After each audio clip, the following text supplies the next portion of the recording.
ஓம். புத்தகம் வாசிப்போமா பகுதியில் மகாபாரத கதை பகுதி 27. முந்தைய பதிவின் கதை சுருக்கம். பாண்டவர்கள் 13 ஆண்டு வனவாசம் முடித்துவிட்டு விராடனுடைய ராஜ்யமான ஓபிலாபுர நகரில் பகிரங்கமாக வசித்து வந்தார்கள். கௌரவர்களிடம் தூது அனுப்ப துருபதனின் புரோகிதரை முடிவு செய்தார்கள். தங்கள் பக்கத்து நேச நாடுகளிடம் போர் தொடுப்பதற்குண்டான படைகளை திரட்டினார்கள். அதுபோலவே கௌரவர்களும் அவர்களுடைய நட்பு நாடுகளிடம் படைகளை திரட்டினார்கள். கௌரவர் சார்பாக சஞ்சயன் பாண்டவர்களிடம் தூதாக அனுப்பப்பட்டான். கௌரவர்கள் சார்பில் பேசிய சஞ்சயன், துரியோதனன் தங்களுக்கு உண்டான பாகத்தை தரவில்லையாயினும் நீங்கள் தர்மப்படி நடந்து கொண்டு போர் செய்யாமல் இருக்க வேண்டும் என்று கௌரவர்கள் சார்பாக கூறினான். கௌரவர்கள் பக்கம் அரசர்களெல்லாம் பேசும்போது பீஷ்மர் பாண்டவர்களுக்கு பாதி ராஜ்யத்தை கொடுப்பது உத்தமம் என சொல்லும்போது துரியோதனன் கோபப்பட்டு எழுந்து அவர்களுக்கு ஊசி முனை அளவும் நிலம் இல்லை என்று கூறிவிட்டு வேகமாக வெளியேறிவிட்டான். இதையெல்லாம் கேட்டுக்கொண்டிருந்த கண்ணன், சரி, கடைசியாக கௌரவர்களிடம் பாண்டவர்கள் சார்பாக நானே தூது செல்கிறேன் என்றான். கண்ணன் கௌரவர்களிடம் தூது செல்வது தர்மபுத்திரருக்கு பிடிக்கவில்லை. கண்ணனுக்கு ஏதேனும் தீங்கு நேரிடும் என்று அஞ்சினான். தர்மபுத்திரனை சமாதானம் செய்துவிட்டு கண்ணன் கௌரவர்களிடம் தூது போனான். கண்ணன் தூதிலிருந்து கதையை ஆரம்பிப்போம். சமாதானம் பேச கோவிந்தன் தேரேறி ஹஸ்தினாபுரம் புறப்பட்டான். கூட சாத்யகியும் போனான். புறப்படுவதற்கு முன் கண்ணன் வெகுநேரம் பாண்டவர்களுடன் பேசிக்கொண்டிருந்தான். வீரனான பீமன் கூட குலநாசம் வேண்டாம், சமாதானமாக போவதே மேலானது என்றான். ஆற்றல் படைத்த வீரன் சமாதானத்தையே விரும்புவான். சமாதானத்தை விரும்புவது கோழைத்தனம் ஆகாது என்பதை காட்டவே வியாசர் இவ்வாறு பீமனை பேச வைக்கிறார். ஆனால் திரௌபதிக்கு தான் பட்ட அவமானத்தை மறக்க முடியவில்லை. தலைமையை கையால் பிடித்து கொண்டு கிருஷ்ணன் முன் நின்றாள். மதுசூதனனே, இந்த கூந்தல் கற்றையை பார்த்து செய்ய வேண்டியதை செய்யும். அர்ஜுனனும் பீமசேனனும் யுத்தம் வேண்டாம் என்றாலும் என்னுடைய தகப்பனார் கிழவராயினும் எனது 5 மக்களை துணையாக கொண்டு யுத்தம் நடத்துவார். என் தகப்பனாரும் வேண்டியதில்லை. சுபத்திரையின் குமாரன் அபிமன்யுவை முன்னிட்டு கொண்டு என் புத்திரர்களே கௌரவர்களை எதிர்ப்பார்கள். மூழ்கின்ற கோபத்தீயை தர்மபுத்திரனுக்காக 13 வருஷம் உள்மனதினுள் அடக்கி வைத்தேன், இனி தாங்காது என்றாள். கண்ணீரால் தடைப்பட்ட குரலில் திரௌபதி சொன்னதை கேட்ட வாசுதேவன், அழ வேண்டாம், திருதராஷ்டிர புத்திரர்கள் என் சமாதான பேச்சை கேட்கப் போவதில்லை. நாய் நரிகளுக்கு இரையாக அவர்கள் அனைவரும் பூமியில் விழப்போகிறார்கள். பழி தீர்த்து வெற்றியை பார்க்கப் போகிறாய். வெகு சில நாட்களே தாமதம் என்றான்.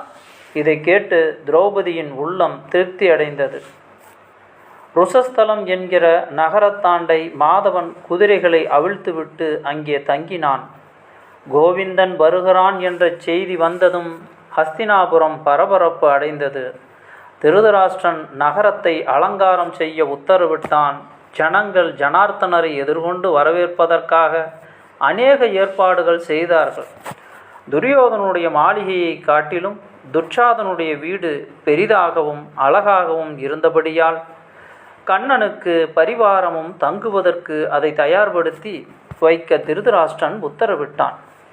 பல உபசார மண்டபங்கள் ஊருக்கு வெளியில் கிருஷ்ணனுடைய தேர் வரும் வழியில் கட்டப்பட்டன.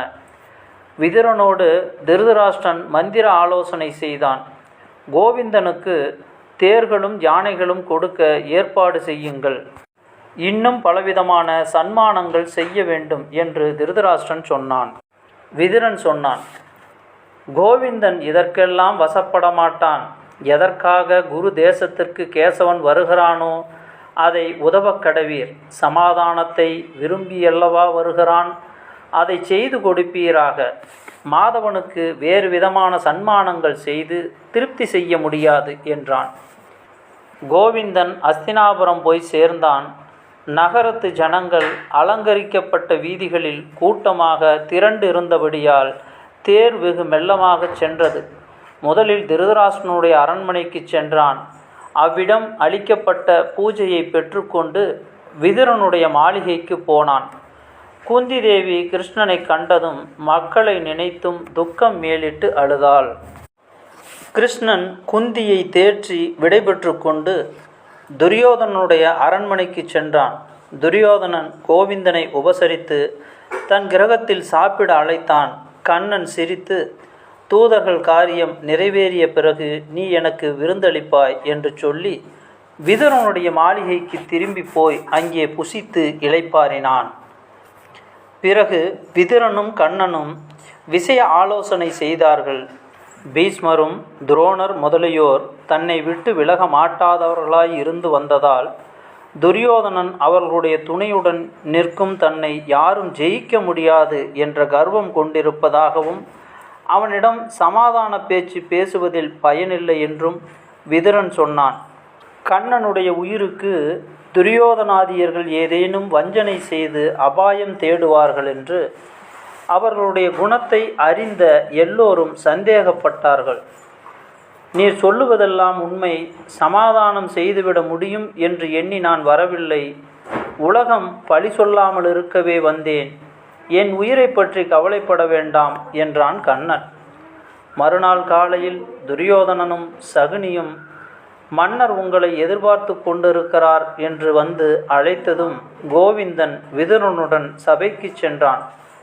வாசுதேவன் சபையில் பிரவேசித்ததும் அனைவரும் எழுந்து நின்றார்கள். பெரியவர்கள் அனைவரையும் கண்ணன் நமஸ்கரித்து ஆசனத்தில் அமர்ந்தான். உபச்சாரங்கள் முடிந்ததும் கோவிந்தன் எழுந்து திருதராஷ்டிரனை நோக்கி தான் வந்த காரியத்தை எடுத்துச் சொன்னான். பாண்டவர்களின் கோரிக்கையை விவரித்து தெரியப்படுத்தினான். அரசனே, பிரஜைகளை நாசம் பண்ணாதீர். உமக்கு எது நன்மையோ அதை தீமையாகவும், எது தீமையோ அதை நன்மையாகவும் நினைக்கிறீர். புத்திரர்களை அடக்கி ஆள்வது உம்முடைய கடமை. பாண்டவர்கள் யுத்தத்திற்கு தயாராகவே இருக்கிறார்கள், ஆனால் சமாதானத்தை விரும்புகிறார்கள். உமக்கு கீழ்பட்டு சந்தோஷமாக இருக்க விரும்புகிறார்கள். அவர்களை புத்திரர்களாய் பாவித்து நீர் பாக்கியவானாவதற்கு வழி தேடவும் என்றான். திருதராஷ்டிரன், சபையோர்களே, என் பேரில் குற்றமில்லை. மாதவன் சொன்னதையே நானும் விரும்புகிறேன். ஆனால் நான் சக்தி இல்லாதவனாக இருக்கிறேன். துஷ்ட புத்திரர்கள் என் சொல்லை கேட்கவில்லை. கிருஷ்ணனே, நீயே இதை துரியோதனனுக்கு சொல் என்றான். கிருஷ்ணன் துரியோதனனிடம் கூறினான், மகான்களுடைய குலத்தில் பிறந்திருக்கிறாய். தர்மத்தை பின்பற்றி நடப்பாயாக. உன் நிமித்தம் புகழ்பெற்ற இந்த குலம் அழியப் போகிறது. பாண்டவர்களே உன்னை இளவரசன் பதவியிலும் திருதராஷ்டிரனை மகாராஜா பதவியிலும் ஸ்தாபனம் செய்வார்கள். பாண்டவர்களுக்கு பாதி ராஜ்யத்தை கொடுத்து சமாதானம் செய்து கொள் என்றான். பீஷ்மரும் துரோணரும் கோவிந்தன் சொல்லை கேட்கும்படி துரியோதனனை மிகவும் வற்புறுத்தினார்கள். துரியோதனனுடைய மனம் கரைந்ததாக காணப்படவில்லை. துரியோதனனுடைய செயல்களால் துக்கமடைந்து வரும் காந்தாரியை பற்றியும் திருதராஷ்டிரனை பற்றியும் நான் வருந்துகிறேன் என்றான் விதுரன். திருதராஷ்டிரன் மறுபடியும் மகனை கண்டித்து கோவிந்தன் சொல்லை கேளாமல் போனால் குலத்துக்கே நாசம் உண்டாகும் என்று சொன்னான். பீஷ்மரும் துரோணரும் மீண்டும் துரியோதனனுக்கு நல்லுபதேசம் செய்தார்கள். சமாதானம் செய்து கொள்வதே உபாயம், யுத்தம் வேண்டாம் என்று பலவாறாக அவனுக்கு சொல்லி பார்த்தார்கள். இவ்வாறு அனைவராலும் மீண்டும் வற்புறுத்தப்பட்ட துரியோதனன் எழுந்து பேச ஆரம்பித்தான். மதுசூதனரே, பாண்டவர்களிடம் உமக்குள்ள அன்பினால் என்னை பலவாறாக தூசிக்கிறீர். சபையிலுள்ள அனைவரும் என்னை குற்றம் சொல்லுகிறார்கள். என்னிடம் இந்த விஷயத்தில் சிறிதும் குற்றம் இருப்பதாக நான் காணவில்லை. பாண்டவர்கள் பிரியத்துடன் ஆட்டத்தை ஏற்றுக்கொண்டு தோல்வியடைந்து ராஜ்யத்தை இழந்தார்கள். அதில் என்னுடைய குற்றம் என்ன? ஆட்டத்தில் தோல்வியடைந்து வனம் சென்றார்கள். எந்த குற்றத்தை நான் செய்ததற்காக இப்போது யுத்தம் துவங்கி என்னை கொல்ல விரும்புகிறார்கள்? படைகளை சேர்த்து கொண்டு எங்களை பயமுறுத்த முடியாது. நான் சிறுவனாக இருந்த காலத்தில் பாண்டவர்களுக்கு உரிமையில்லாத ராஜ்யத்தை அவர்களுக்கு கொடுத்தீர்கள். அறியாமையினாலோ பயத்தினாலோ குலத்தின் யோக சேமங்கள் பார்த்து வந்த பெரியோர்களால் இவ்வாறு செய்யப்பட்டது. அப்போது அதற்கு இசைந்தேன். அதை இழந்தார்கள். திரும்பி கொடுக்க நான் இசைய மாட்டேன். என்மேல் யாதொரு குற்றமும் இல்லை. பாண்டவர்களுக்கு ஊசி குத்தும் இடமும் நாங்கள் தரமாட்டோம் என்றான். யாதொரு குற்றமும் நான் செய்யவில்லை என்று துரியோதனன் சொன்னதை கேட்ட கோவிந்தன் சிரித்துவிட்டு, மூடனே, சகுனியுடன் சேர்ந்து வஞ்சனையாக சூதாட்டத்தை ஏற்படுத்தினாய். திரௌபதியை சபைக்கு வரவழைத்து அவமானப்படுத்தினாய். யாதொரு குற்றமும் செய்யவில்லை என்று வாதிடுகிறாய் என்று சொல்லி இன்னும் துரியோதனன் பாண்டவர்களுக்கு செய்த அநீதிகளை எல்லாம் விவரமாக நினைவூட்டினான். பீஷ்மர் முதலியானோர் எல்லோரும் கிருஷ்ணனுடைய குற்றச்சாட்டை ஒப்புக்கொள்வதை பார்த்து துச்சாதனன் எழுந்து, அண்ணா, இவர்கள் உன்னை பாண்டவர்களிடம் இப்போதே காட்டி கொடுத்து விடுவார்கள் போல் தோன்றுகிறது. எழுந்து வா, வெளியே போவோம். நாம் இங்கே இருக்க தகுதி இல்லை என்றான். துச்சாதனன் இதை சொன்னதும் தம்பியுடன் துரியோதனன் சபையை விட்டு வெளியே போய்விட்டான். கோவிந்தன் சபையோரை பார்த்து மறுபடியும், மகான்களே, கம்சனும் சிசுபாலனும் மாண்டதால் யாதவர்களும் விருஷ்ணிகளும் சுகமாக வாழ்கின்றனர். ஒரு குலத்தை காப்பாற்றுவதற்காக சில சமயம் குலத்தைச் சேர்ந்த ஒருவனை தியாகம் செய்ய வேண்டியதாகவும் நேரிடும். ஒரு தேசத்தை காப்பாற்ற ஒரு கிராமத்தை சில சமயம் விட வேண்டியதாகும் அல்லவா? இந்த துரியோதனனை நீங்கள் தியாகம் செய்ய வேண்டியது அவசியம். அதுவே குலத்தை காப்பாற்றும் வழி என்றான். திருதராஷ்டிரன் விதுரனிடம், அப்பனே, காந்தாரியை அழைத்து வா. அவள் தீர்க்கதரிசி. அவள் சொல்லானாவது ஒருவேளை துரியோதனன் கேட்பானா என்று பார்க்கலாம். காந்தாரியை அழைத்து வர சேவகர்கள் சென்றார்கள். காந்தாரியும் வந்தாள். வந்து அவளும் திருதராஷ்டிரனும் இருவருமாக துரியோதனனை சபைக்கு திரும்ப வரச் சொல்லி அனுப்பினார்கள். கண்கள் சிவந்தவனாகவும் சபையில் மறுபடியும் துரியோதனன் பிரவேசித்தான். காந்தாரி அநேக விதமாக உபதேசித்தாள். துரியோதனன் முடியாது என்று சொல்லி சபையை விட்டு மறுபடியும் வெளியே போய்விட்டான். சபையை விட்டு வெளியே போன துரியோதனன் தன் நண்பர்களுடன் சதி ஆலோசனை செய்து தூதனாக வந்த கோவிந்தனை கட்டி அவமானப்படுத்த ஏற்பாடு செய்தான். இந்த செய்தி சபைக்கு வந்தது. இதையெல்லாம் முந்தியே எதிர்பார்த்திருந்த கோவிந்தன் சிரித்து தன் விஸ்வரூபத்தை காட்டினான். அச்சமயம் கூடனான திருதராஷ்டிரனுக்கும் கண்கள் பெற்று விஸ்வரூபத்தை கண்டான் என்கிறார் வியாசர். ஓ தாமரை கண்ணா, உம்முடைய விஸ்வரூபத்தை பார்த்த இந்த கண்கள் மற்ற எதையும் இனி பார்க்க விரும்பவில்லை. என்னுடைய நேத்திரங்கள் மறுபடியும் மறைந்து போக பிரார்த்திக்கின்றேன் என்று திருதராஷ்டிரன் வேண்டிக் கொள்ள, அப்படியே மறுபடியும் கண் இல்லாத அந்தகனானான். நம்முடைய முயற்சிகள் எல்லாம் வீண், துரியோதனன் கேட்க மாட்டான் என்று திருதராஷ்டிரன் கோவிந்தனிடம் சொல்லியபின் கிருஷ்ணன் எழுந்து சாத்யகியும் விதுரனும் இருபக்கம் கூட செல்ல சபையை விட்டு போனான். அங்கிருந்து கண்ணன் குந்தி தேவியிடம் சென்று நடந்ததையெல்லாம் அவளிடம் தெரிவித்தான். அவளும் புத்திரர்களுக்கு தன் ஆசியை சொல்லச் சொன்னாள். சத்திரிய ஸ்திரியானவள் எதற்காக பிள்ளைகளை பெறுகிறாளோ அதற்குரிய காலம் வந்துவிட்டது. என் புத்திரர்களை காக்க கடவாய் என்றாள். சத்திரிய தாய் பிள்ளைகளை பெறுவது யுத்தத்தில் பலி கொடுக்கவே. புருஷோத்தமன் தன்னுடைய ரதத்தில் ஏறி ஓப்புலாவிய நகரத்தை நோக்கி விரைவாக சென்றான். யுத்தம் நிச்சயமாகிவிட்டது.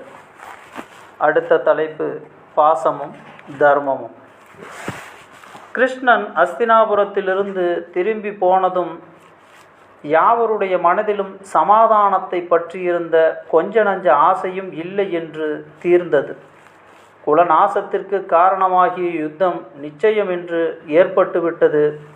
குந்தி துக்கத்தில் ஆழ்ந்தார். அவமானத்தை சகித்து கொள்ளுங்கள், ராஜ்யமும் வேண்டாம், யுத்தமும் வேண்டாம் என்று சொல்ல எனக்கு நாய் எழவில்லை. சத்திரிய குலத்தில் பிறந்த என் மக்கள் எவ்வாறு அவமானத்தை சகிக்க முடியும்?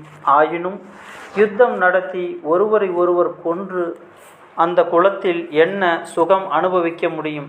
இந்த சங்கடத்துக்கு என்ன செய்வேன் என்று இவ்வாறு குலநாச பயம் ஒரு பக்கமும் சத்திரிய பண்பாடு ஒரு பக்கமும் குந்தியின் உள்ளத்தை இழுத்து வேதனை செய்தன தனக்குள் ஆலோசித்தாள்.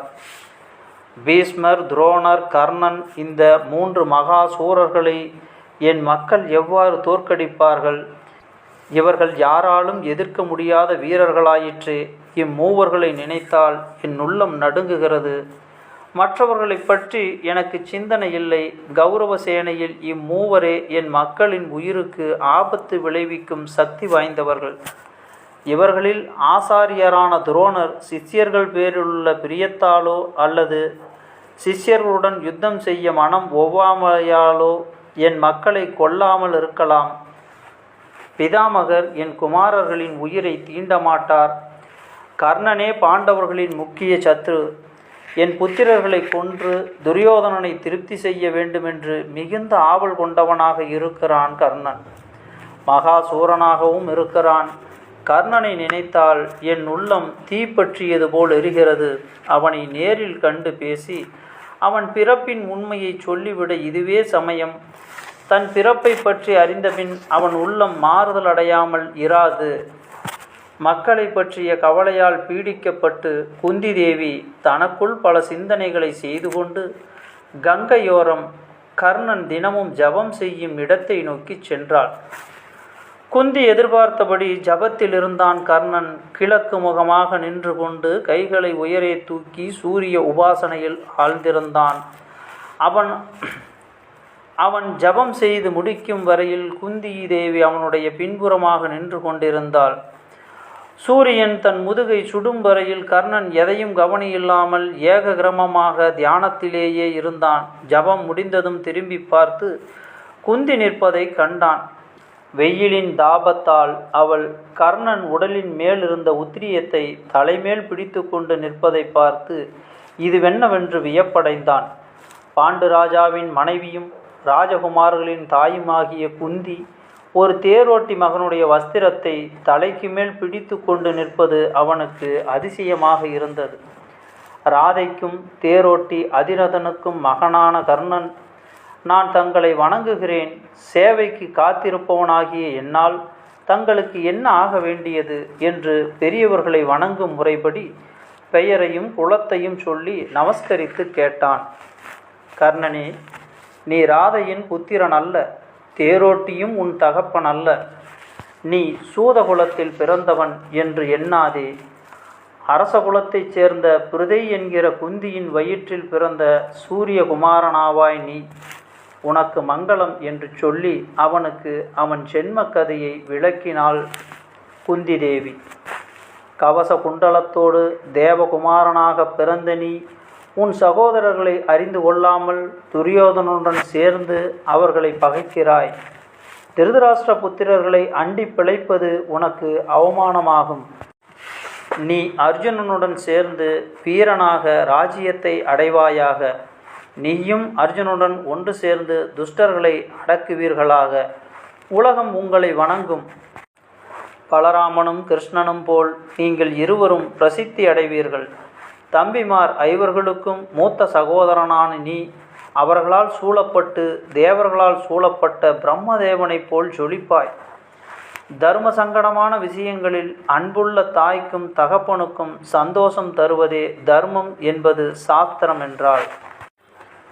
சூரிய பகவானை உபாசித்து முடித்த சமயத்தில் இவ்வாறு தன்னை பெற்ற தாய் கேட்டுக்கொள்ளும்போது சூரிய பகவானும் குந்தியின் வேண்டுகோளை ஆதரிப்பதாக கர்ணன் உள்ளத்தில் ஓர் உணர்ச்சி தோன்றிற்று. ஆனால் அவன் தன் மனத்தை ஸ்திரப்படுத்தி கொண்டு சூரியன் தன்னுடைய தைரியத்தையும் சத்தியத்தையும் சோதிக்கிறான், அந்த சோதனையில் தோல்வி அடையலாகாது என்று மனதை திடப்படுத்தி கொண்டான். சத்திரியத்தாயே, உன்னால் சொல்லப்பட்ட இந்த வார்த்தை தர்ம விரோதமான பேச்சு. நான் உனக்காக சத்திரியர் கடமையை தள்ளிவிட்டு அதர்மத்தில் இறங்கினேனானால் அதைவிட பெருந்தீங்கு யுத்தத்தில் எந்த பகைவன் எனக்கு செய்ய முடியும்? குழந்தை பருவத்தில் என்னை நீ தண்ணீரில் எரிந்துவிட்டு பிறகு என்னை பார்த்து நீ ராஜவம்ச சத்திரியன் என்கிறாய். தாயின் கடமைகளை செய்ய வேண்டிய காலத்தில் செய்யாமல் இப்போது உன்னுடைய மக்களின் நன்மையை கருதி எனக்கு இந்த இரகசியத்தை சொல்கிறாய். இப்போது பாண்டவர்களுடன் நான் சேர்ந்தேனானால் எதிரிகளைக் கண்டு பயந்து அவர்களோடு சேர்ந்தேன் என்று தான் சத்திரிய உலகம் சொல்லும்.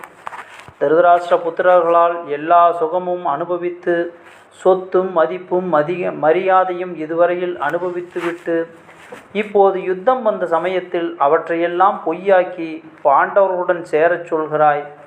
திருதராஷ்டிரனுடைய புத்திரர்கள் யுத்தம் என்கிற வெள்ளத்தை தாண்ட என்னை ஓடமாக நம்பி வருகிறார்கள். நானே அவர்களை யுத்தத்துக்கு அதிகமாக தூண்டியிருக்கிறேன். அவர்களை நான் இப்போது எப்படி நடு ஆற்றில் விட்டுவிட முடியும்?